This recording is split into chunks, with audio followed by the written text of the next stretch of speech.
I envisioned something beautiful. Saturday far exceeded whatever was in my heart and soul. Yeah.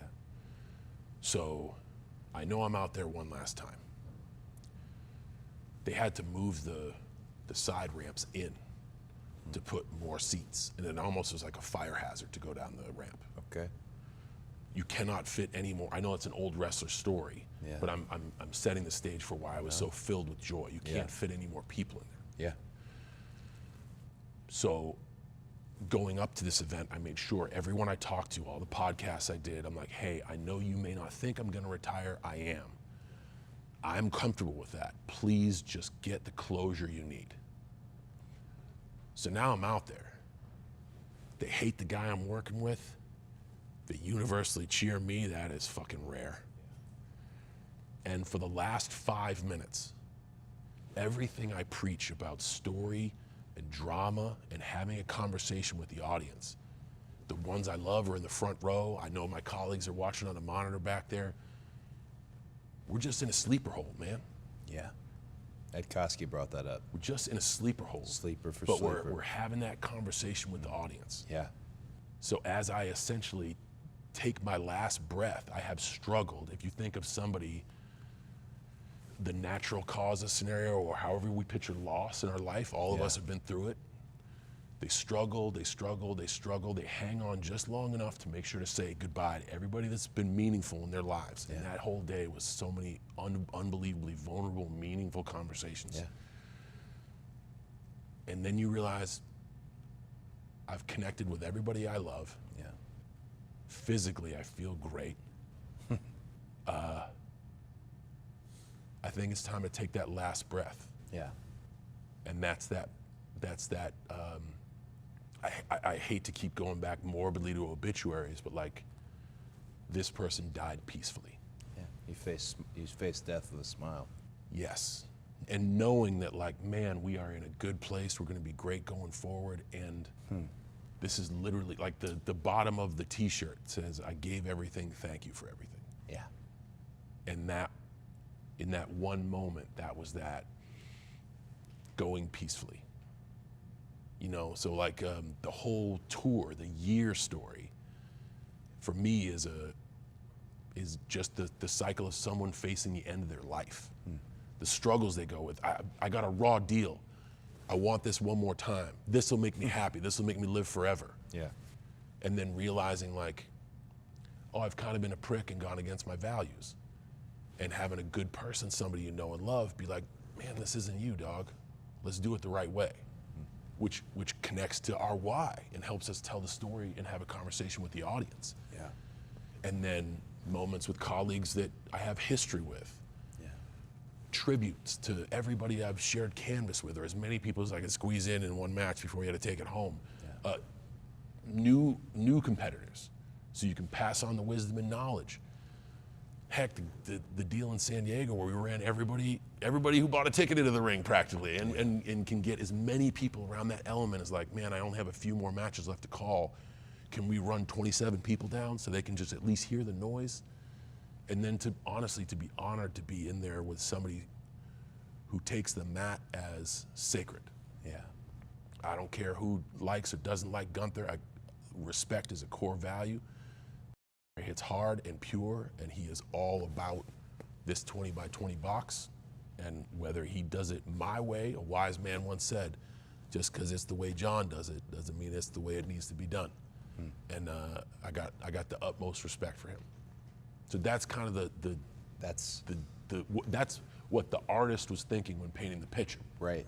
The audience didn't necessarily get that, and 9 times out of 10, Cody, you know they don't even need to get it. But if you go in with no story, and nothing in here and nothing in here, you just do a fucking stunt show. Yeah. You know? You said something that really, really struck me, because I was hoping, I thought maybe I'm right. Maybe it was he faced death with a smile, and he had done Obi-Wan Kenobi. 100%. But you said something about San Diego that I think speaks to how much you wanted modern WWE and its talent and its roster to get the rub and experience something maybe they hadn't experienced it. You said, let's run everybody down just so that they can hear the noise. That specific noise is for you because you elicit a very unique response from our audience and have the most unique connection with them.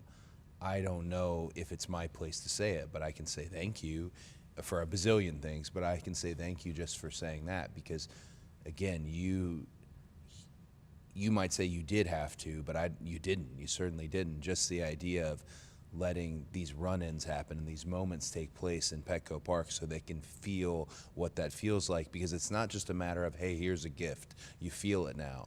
The gift is, oh no, I know what to do in this moment. I was there once.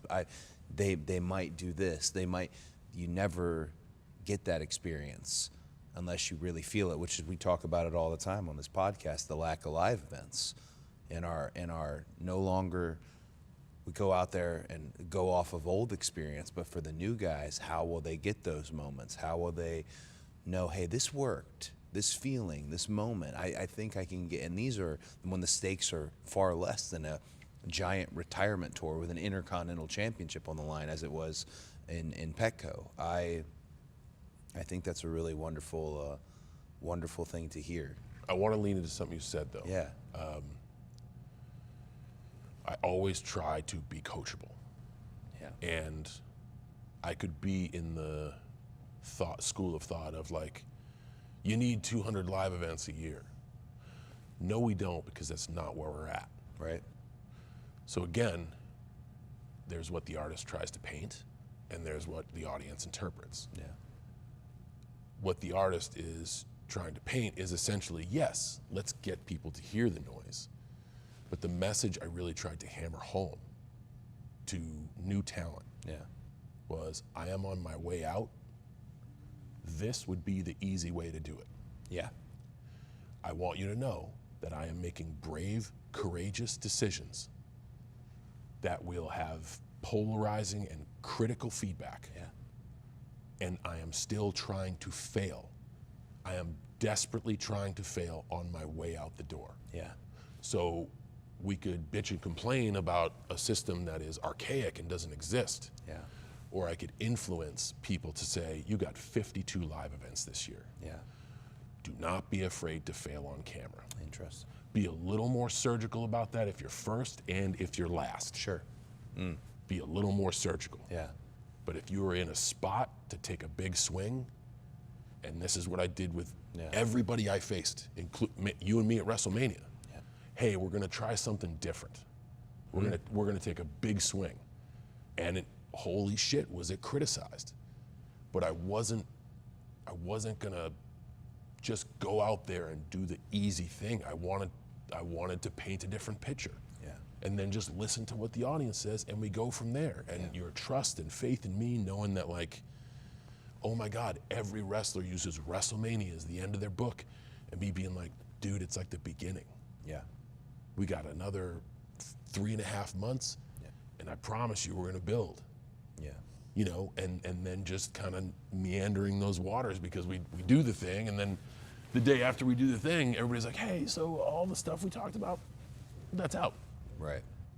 And thank goodness you're of the same mindset. We were like, okay, so what are we doing now? Yeah.